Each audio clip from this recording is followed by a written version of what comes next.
हाँ बच्चों के फिर बताए थे आपको कि अगले वीडियो में हम लोग वैद्युत विद्युत से संबंधित क्वेश्चंस जो कि अब तक के लगभग 10 साल 2015 से लेके 2025 के बीच में यूपी बोर्ड ने जितने भी इम्पोर्टेंट क्वेश्चन पूछे हैं वो हर टाइप का क्वेश्चन हम लोग यहाँ ले आए और उसके बेस पर बाकी अगर और क्वेश्चन पूछे जाते हैं तो देखेंगे हम लोग।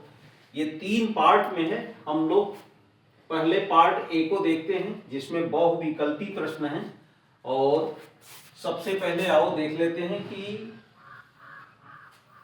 वैद्युत विद्युत से संबंधित क्वेश्चंस का उत्तर देने के लिए उपयोगी या आवश्यक सूत्र क्या है। वैद्युत विद्युत का आघूर्ण P ये बराबर होता है Q इंटू 2L। पता होगा आपको ये प्लस माइनस Q आवेश है, इससे 2L दूरी पर प्लस Q आवेश है तो इसका आघूर्ण होता है Q इंटू 2L। इसी तरह से एक समान वैद्युत क्षेत्र में वैद्युत क्षेत्र की दिशा के साथ थीटा कोण बनाते हुए वैद्युत विद्युत अगर रखा गया है तो उस पर कितना बल आघूर्ण लगेगा जिसका मान होता है tau is equal to PE sine theta. Vector form में अगर उसको लिखते हैं तो ये vector tau is equal to vector P cross vector E. इसी तरह से क्वेश्चन आपको निगमन भी कराया जाएगा आपसे अगर केवल व्यंजक पूछ लेते हैं कि वैद्युत विद्युत के अक्षीय स्थिति में विद्युत के मध्य बिंदु से r दूरी पर वैद्युत क्षेत्र की तीव्रता का मान कितना होता है तो E अक्षीय बराबर है 1/4 पाई एप्सिलॉन नॉट 2p/r3 जहां p की वैल्यू आपको पता है p क्या होता है। इसी तरह से वैद्युत विद्युत के निरक्षीय स्थिति में r दूरी पर वैद्युत क्षेत्र की तीव्रता क्या होगी तो यहां हम लोग E निरक्षीय लिख देते हैं। तो E निरक्षीय जो है इसकी वैल्यू होती है 1/4 पाई एप्सिलॉन नॉट p/r3। उतनी ही दूरी पर अक्षीय स्थिति में जितनी होती है निरक्षीय स्थिति में ठीक उसका आता है। अगर ऐसा न दे करके क्वेश्चन ये बन जाए कि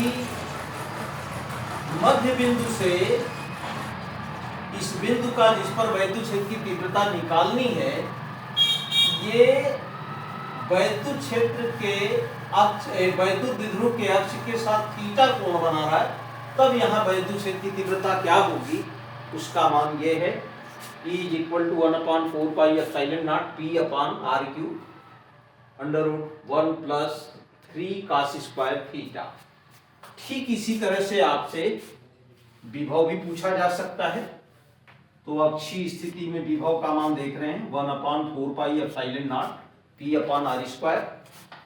निरक्षीय स्थिति में वैद्युत विद्युत के निरक्षीय स्थिति में किसी भी बिंदु पर वैद्युत क्षेत्र का वैद्युत विभव का मान 0 होता है। हाँ अब ये ठीक इसी तरह से हो जाए कि उस बिंदु का पोजीशन वेक्टर वैद्युत विद्युत के अक्ष के साथ थीटा कोण बना रहा है तो वहां पे विभव का मान क्या होगा 1/4 pi epsilon not p cos θ/r²।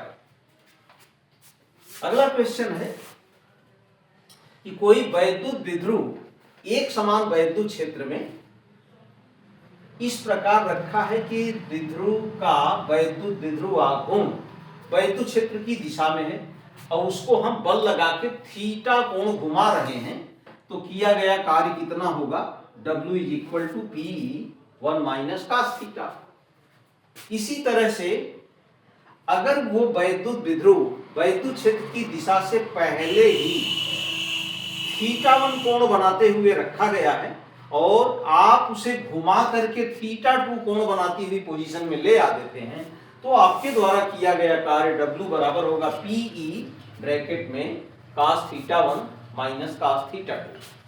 इसी तरह से वैद्युत क्षेत्र में वैद्युत विद्युत इस तरह से रखा गया है कि P यानी वैद्युत विद्युत आघूर्ण या उसका अक्ष वैद्युत क्षेत्र की दिशा के साथ थीटा कोण बना रहा है तो उसकी वैद्युत स्थिति ऊर्जा का मान कितना होगा U theta is equal to -PE cos θ। तो ये रहे इतने यूज्ड फार्मूला या उपयोगी सूत्र जो प्रयोग किए जाएंगे। आइए हम क्वेश्चन देखते हैं। ये क्वेश्चन जो देख रहे हैं हमने जो पहला लिखा है ये 2017 और 18 में पूछा गया क्वेश्चन है कि वैद्युत क्षेत्र E में P आघूर्ण वाले द्विध्रुव पर लगने वाला बल आघूर्ण है। 4 विकल्प दिया गया है। पहला विकल्प जो A है वो लिखा गया है vector P dot vector E। दूसरा विकल्प है B vector P cross vector E। तीसरा विकल्प C है शून्य। चौथा विकल्प D है vector E cross vector P। और आपको पता है कि ये आघूर्ण किसके बराबर होता है? Vector P cross vector E। क्रम नहीं बदलेंगे क्योंकि वेक्टर प्रोडक्ट पढ़े होंगे जब, तो वहां बताया गया होगा कि vector A cross vector B is not equal to vector B cross vector A। ये आपस में बराबर नहीं होते, क्रम बदल देने पे डायरेक्शन चेंज हो जाता है। तो फिर पता चल गया कि उस आघूर्ण की वैल्यू कितनी होगी। ये वाला विकल्प सही है। अगला है वैद्युत द्विध्रुव आघूर्ण एक वेक्टर है। तो वैद्युत द्विध्रुव आघूर्ण जब एक वेक्टर है, इसकी दिशा होती है, मैंने कहा दिशा होती है, तो 4 दिशाएं उसने दे दिया। ए में लिखा गया है उत्तर से दक्षिण की ओर, बी है दक्षिण से उत्तर की ओर, सी में है धन से ऋण आवेश की ओर, डी है ऋण से धन आवेश की ओर। तो और ये क्वेश्चन उसी साल में किसी दूसरे सेट में पूछा गया होगा, ये 2018 में ही।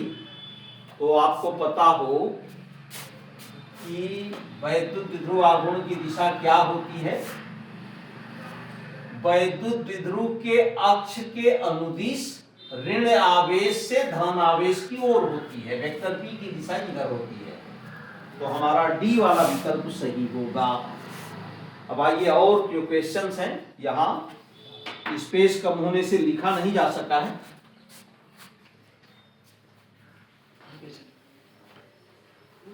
हाँ, तो फिर अगला बहुविकल्पी प्रश्न और देखते हैं। 2018 में पूछा गया है कि 2 माइक्रोकूलाम के 2 बराबर तथा विपरीत आवेशों के बीच की दूरी 3 सेंटीमीटर है। इसका वैद्युत द्विध्रुव आघूर्ण होगा।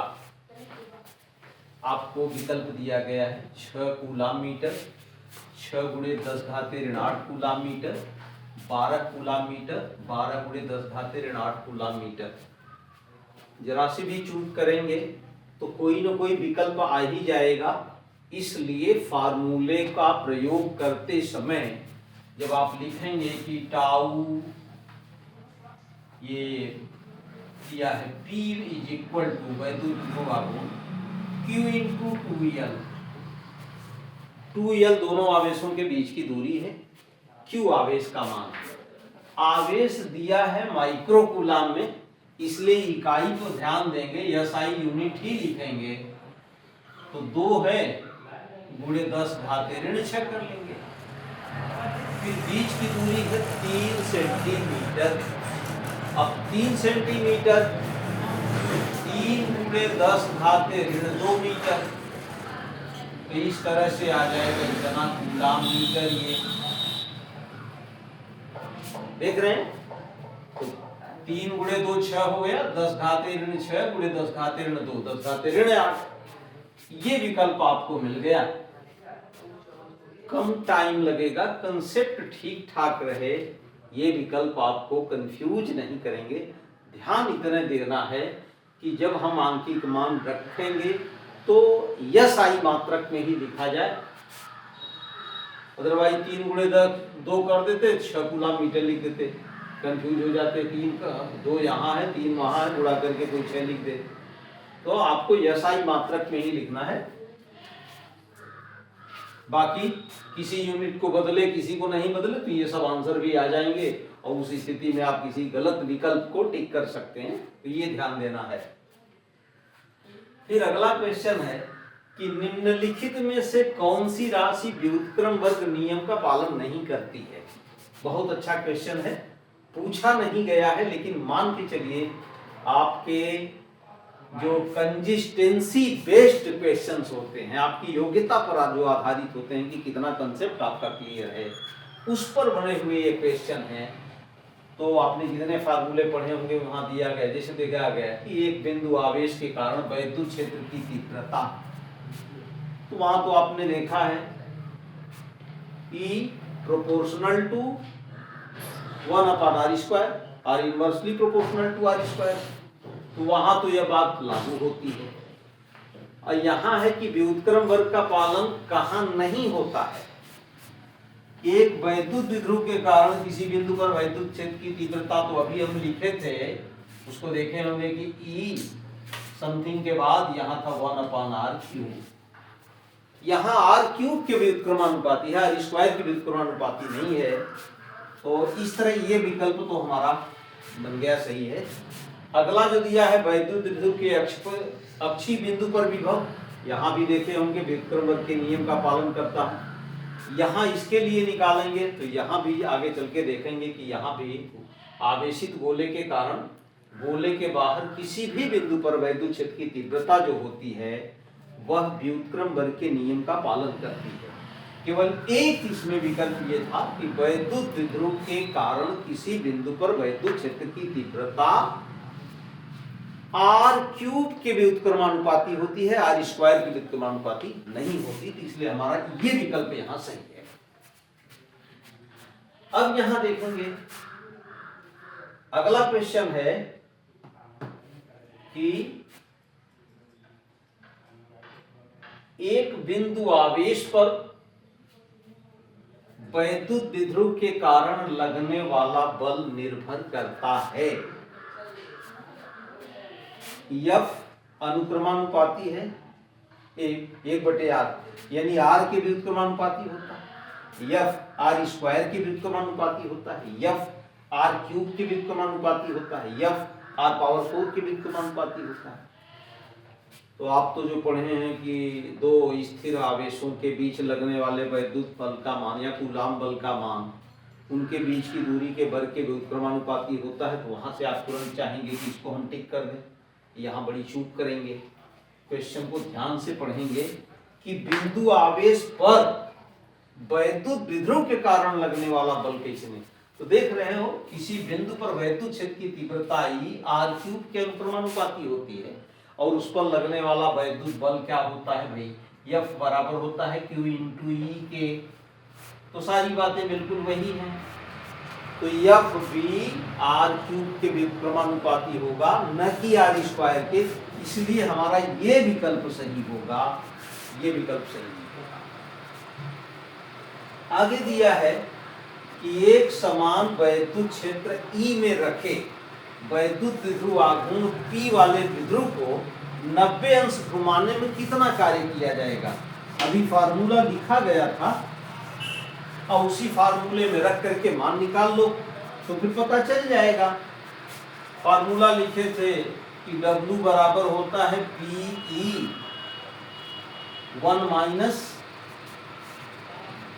- cos थीटा। थीटा कोण घुमा रहे हैं, रखा गया है वैद्युत क्षेत्र की दिशा में पहले से ही। तो अब भाई किया गया कार्य कैसे निकालेंगे, तो PE ब्रैकेट में 1 - ये cos 90, cos 90 की वैल्यू पता है PE 1 - cos 90 की वैल्यू होती है 0, तो 1 - 0 हो गया भाई, आ गया PE। तो ये बराबर कितना आ जाएगा PE। अब इसमें से विकल्प चेक कर लो, ये विकल्प तो सही है।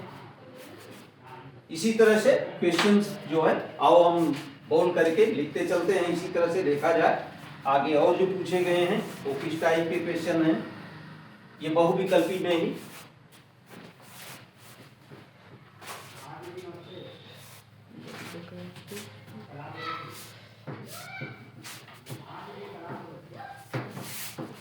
सारे क्वेश्चंस को हमें ध्यान से देखते रहना चाहिए जो है।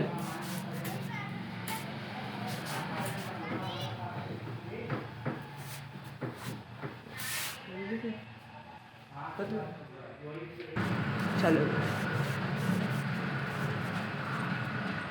हाँ, तो अगले बहुविकल्पी क्वेश्चंस जो हैं देख लिया जाए। 2017 में ये पूछा गया क्वेश्चन है कि वैद्युत क्षेत्र की अक्षीय स्थिति में किसी बिंदु पर E तथा V में क्या संबंध होगा। अब E और V दोनों का फार्मूला शुरू में लिखे थे। E का फार्मूला था 1/4 पाई एप्सिलॉन नॉट 2p/r3 और अक्षीय स्थिति में ही है। V का फार्मूला था अक्षीय स्थिति में 1/4 पाई एप्सिलॉन नॉट p/r²। अब अगर ध्यान से देखेंगे, उनको चाहिए कौन सा विकल्प सही है। अब इसको अगर r² लिख दो, यहां r बगल में कर दो, ये 2 भी चलो इस साइड में कर देते हैं, तो इतना वाला हिस्सा क्या हो गया, v की वैल्यू। तो ये बच गया क्या हो, 2 × v/r, यानी ये वाला विकल्प सही है। बस यही काम करना था इसमें। फार्मूला आपको याद होता, ये निकाला जा सकता है। फिर अगला है वैद्युत द्विध्रुव आघूर्ण का मात्रक है वोल्ट, जूल, कूलाम बटे मीटर, कूलाम गुणे मीटर। तो ये तो ठीक पता है, कई बार इसके पहले क्वेश्चन में आया था कूलाम मीटर, ये वाला विकल्प सही है। फिर वैद्युत द्विध्रुव आघूर्ण की बीमा है, क्या विकल्प होगा भाई, लिखे हो कि P बराबर है Q × 2L। Q की बीमा क्या होगी, A × T, और L की बीमा होती है L। तो फिर इसको देख लो, जहां दिखाई पड़ जाए, यहाँ T -1 ये -1 है, इसमें भी है, इसमें भी यहाँ माइनस आ गया, माइनस है। हाँ, ये वाला विकल्प सही होगा, M0 LTA। अगला क्वेश्चन दिया है कि वैद्युत द्विध्रुव को क्षेत्र में संरेखित करने का प्रयास करता है, कौन करेगा भाई, बल आघूर्ण करेगा, जड़त्व आघूर्ण करेगा, द्विध्रुव आघूर्ण करेगा, इनमें से कोई नहीं। ये वैद्युत क्षेत्र इस दिशा में है, इस तरह से, और द्विध्रुव को ऐसे रख दिया गया, तो ये +Q है, ये -Q है। इसको घुमा के ले आना है वैद्युत क्षेत्र की दिशा में करने के लिए, कौन करेगा, बल आघूर्ण करेगा।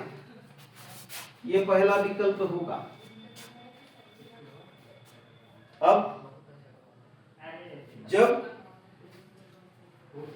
वैद्युत द्विध्रुव वैद्युत क्षेत्र की दिशा के विपरीत संरेखित है, तो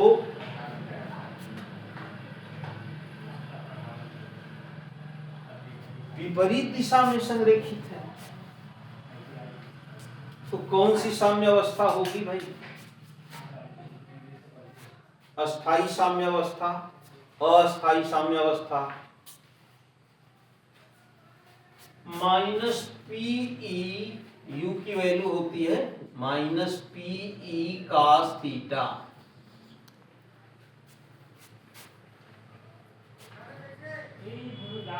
और थीटा की वैल्यू कितनी है, अस्थाई साम्य अवस्था में तब होगा जब उसकी यानी P और E के बीच का एंगल ये 0 हो।